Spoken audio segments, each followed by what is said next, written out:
time is now 5:52 on this Wednesday morning, and here's what you need to know before you go. A Chisholm man is in the hospital after a serious ATV crash. It happened around 6 p.m. yesterday, south of Biwabik on Esquagama Road. According to the St. Louis County Sheriff's Office, a 21-year-old man from Chisholm was found awake with head and leg injuries next to an ATV. Authorities say he wasn't wearing a helmet at the time of the crash. He was airlifted to a Duluth hospital. Meanwhile, a Duluth man is accused of producing child porn after recording himself sexually abusing a minor. 40-year-old Jeffrey Nemi is charged with 4 counts of criminal sexual conduct involving a minor under the age of 14.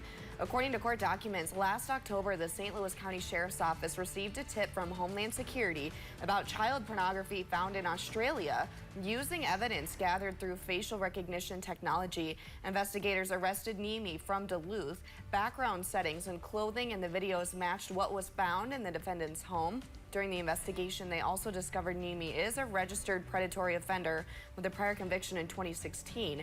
Nemi pleaded guilty this week to the charges and will be sentenced in June. A woman who went missing in Duluth over the weekend was found dead Tuesday morning. The St. Louis County Rescue Squad recovered the body of 61-year-old Sherry Monroe from the St. Louis River. She was last seen around 10:30 p.m. Saturday in the Rices Point area. Soon after, Duluth police asked for the public's help in their search. No foul play is suspected.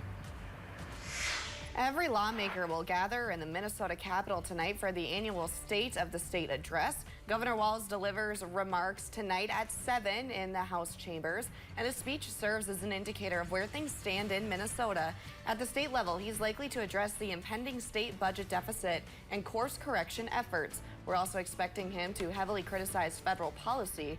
Walz has held several events over the last few weeks, slamming the Trump administration on various fronts.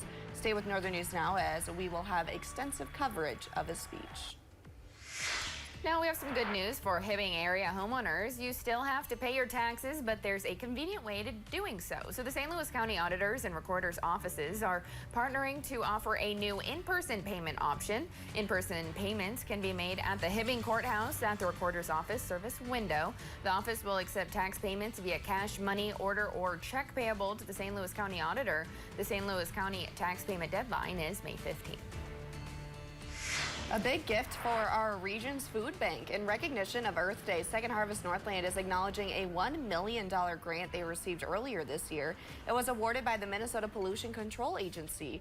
The Prevention of Wasted Food and Food Rescue Grant was awarded for Second Harvest's new 13,000 square foot freezer at its new Duluth facility. The grant will allow them to take in even more perishable food.